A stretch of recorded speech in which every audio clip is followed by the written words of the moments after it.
साल 2022 के पहले ही दिन एक इतना बड़ा हादसा माता वैष्णो देवी मंदिर में देखने को मिला जो हैरान करने वाला था। हालांकि इसे हादसे का नाम दे दिया गया है, लेकिन चश्मदीदों की माने तो यह हादसा नहीं, एक सोची समझी साजिश हो सकती है।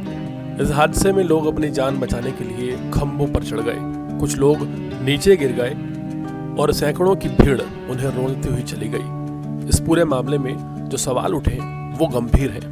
एक तरफ सवाल उठे हैं माता वैष्णो देवी श्राइन बोर्ड पर कि आखिर क्यों भीड़ को मैनेज करने के लिए कोई भी पुख्ता इंतजाम नहीं किया गया। जब लोग भाग रहे थे और लोग दबकर अपनी जान गंवा रहे थे, तब भी माता वैष्णो देवी श्राइन बोर्ड ने कोई ज़रूरी अनाउंसमेंट नहीं की। अगर उस समय कोई भी अनाउंसमेंट की जाती और बताया जाता कि किस तरह से वो लोग बच सकते हैं, तो शायद लोग उनकी बात सुनते, लेकिन इस दौरान कोई भी अनाउंसमेंट नहीं की गई है।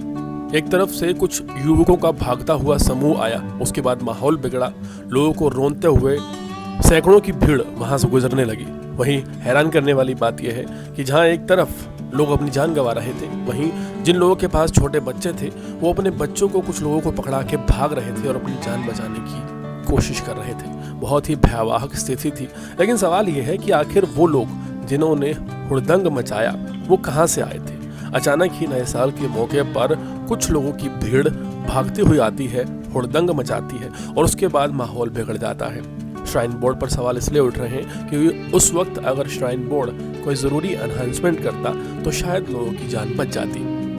कई लोगों का तो ये भी कहना है कि उन्हें पता ही नहीं क्या हुआ। जब वो भवन से लौट रहे थे तो अचानक एक भीड़ को अपनी तरफ भागते हुए आते देखा और फिर वो नीचे गिर गए और उनके ऊपर से न जाने कितने ही लोग निकलते गए। जब उनकी आंख खुली तो उन्होंने अपने आप को हॉस्पिटल में पाया।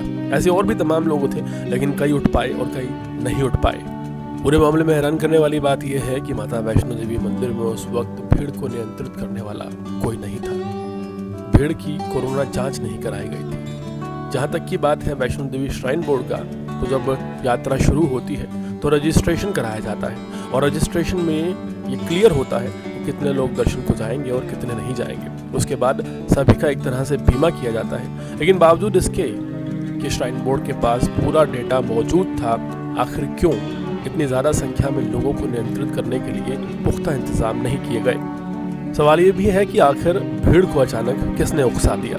अचानक ही कुछ लोग हुड़दंग मचाते हुए तीर्थ स्थान पे कैसे घुस गए, और जब सीआरपीएफ वहां की सिक्योरिटी में तैनात थी तो आखिर ये चूक कैसे हुई। क्या पुख्ता इंतजाम को संचालित तरीके से नहीं किया गया था? क्या अनाउंसमेंट करनी ज़रूरी नहीं थी?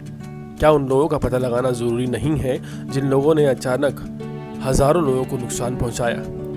माता वैष्णो देवी श्राइन बोर्ड में ये इतिहास में पहली घटना है जब इतनी ज़्यादा तादाद में लोगों ने अपनी जान गंवाई है। बावजूद इसके इसे एक हादसा कहकर टाला जा रहा है।